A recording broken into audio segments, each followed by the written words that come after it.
जीवन मंत्र धीरे कहतु शांति मिलिब, अहम भाव छाड़न्तु सम्मान मिलिब, भक्ति करन्तु मुक्ति मिलिब, सठिक विचार करन्तु उच्च आसन मिलिब, सेवा करन्तु जश मिलिब, सहन करन्तु देवत्व लाभ हेब, सुखी रुहन्तु खुशी मिलिब। सबु कथा को जदि हृदय रे नेबे ताहेले जीवन सारा कांदुथिबे। जिए जेमिति ता सहित सेमिति व्यवहार करन्तु। लोके कहन्ति टंका रख खराब समय रे काम रे आसीब, किंतु महापुरुष माने कहन्ति भगवान को सहित संपर्क रख खराब समय ही आसीबनी।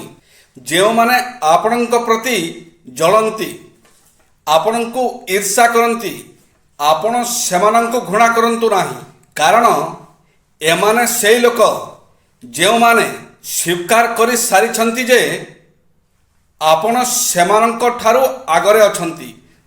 तो बिना रहिबाकू कष्ट तो होउची, हेले ए कथा भाबी मु मो मन को बुझेई देछि जे से जदि मो बिना रही पारुछि तेबे मु काहे कि नुहे। जय श्री जगन्नाथ।